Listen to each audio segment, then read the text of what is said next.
ஸ்டாலினுக்கு அரசியல் முதிர்ச்சி இல்லை, அவர் கட்சி நடத்தவும் முதல்வர் ஆகவும் தகுதியற்றவர் என வழக்கறிஞரும் இந்து முன்னேற்றக் கழக நிறுவனத் தலைவருமான வழக்கறிஞர் கோபிநாத் திருப்பூரில் பேட்டி. திருப்பூர் மாநகராட்சி அலுவலகம் எதிரே இந்து முன்னேற்றக் கழகம் சார்பில் அரசின் வளர்ச்சித் திட்டங்களை உள்நோக்கத்தோடு எதிர்க்கட்சிகள் தடுப்பதை கண்டித்து ஆர்ப்பாட்டம் நடைபெற்றது.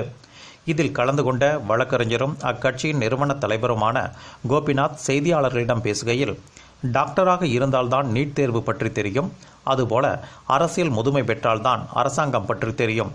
ஆளுநருக்கு கருப்பு கொடி காட்டுவேன் என்று ஸ்டாலின் தெரிவிப்பது அரசியலில் அவருக்கு முதிர்ச்சி இல்லை என்பதையே காட்டுகிறது. அவருக்கு கட்சி நடத்தவே தகுதியில்லை, அப்படி இருக்க அவர் முதலமைச்சராகவும் தகுதியில்லை என திருப்பூரில் நடைபெற்ற இந்து முன்னேற்றக் கழக ஆர்ப்பாட்டத்தில் அக்கட்சியின் நிறுவனத் தலைவர் கோபிநாத் பேட்டியளித்தார்.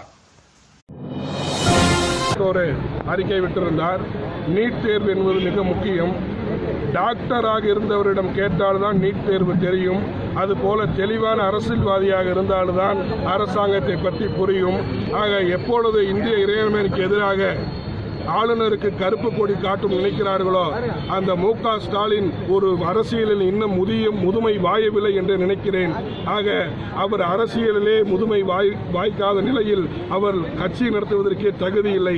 அப்படி இருக்க தமிழகத்திலே அவர்கள் கண்டிப்பாக முதலமைச்சர் ஆவதற்கு தகுதியில்லை என்று இதன் மூலம் நான் தெரிவித்துக் கொள்கிறேன். Hey there. Subscribe to my channel. And also press this bell icon.